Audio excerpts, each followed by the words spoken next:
Сәлеметсіздер ме оқушылар? Бүгін сіздермен математикада келген қызықты есептердің бірімен бөліскім келеді. Бұл жерде бүйтіп беріліпті. Ең кіші дөңгелектің радиусы 4 см, ал әр келесінің радиусы алдыңғысынан 4 см-ге артық дейді.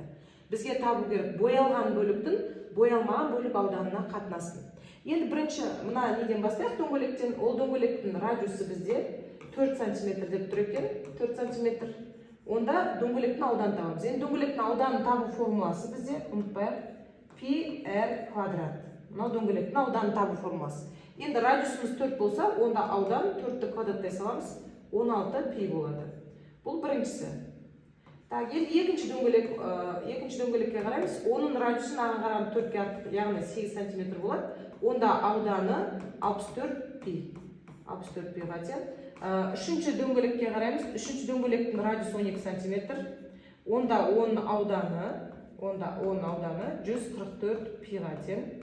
Және төртінші дөңгелек, соңғы сыртындағы дөңгелектің радиусы 16 см болса, онда оның ауданы 256 пиға тең екен. Енді бізде боялған бөліктің боялмаған бөлік ауданына қатынасын табыңыздар дейді. Бірінші недімізде боялған бөлік ол 16 пиға тең екені белгілі.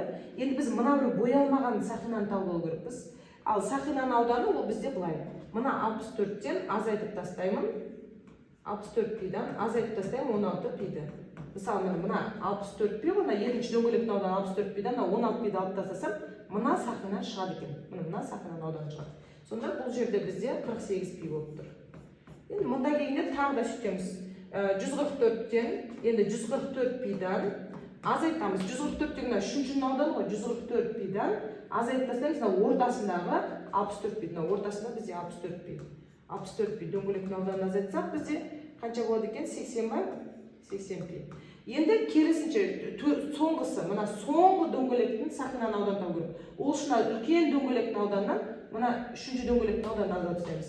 Яғни үлкен дөңгелегіміз 256 пи екен. Одан азайтып тастаймыз, үшінші дөңгелектің ауданы 144 пиді. Сонымен бұл жерде бізде не шығады? 256-дан 144 азайтсақ 112 пи шығады екен. Енді боялған бөліктердің аудандарын қосайық. Боялған бөлік бізде S1 мен мына бір неміз. Осы екеуін қосамыз. 16 пиға қосамын 80 пиді. Тең 96 пи болады. Және екінші мен төртіншіні қосамыз. Боялмаған бөліктерді.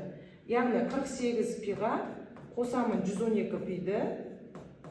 Тең 160 пи болды.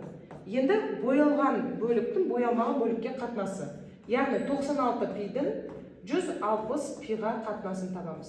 Осы жерде екеуі де 32-ге қысқарса, үстінде 3, астында 5 бар. Сонымен біздің есептің жауабы 5-тен 3 екен. Жауабы 5-тен 3.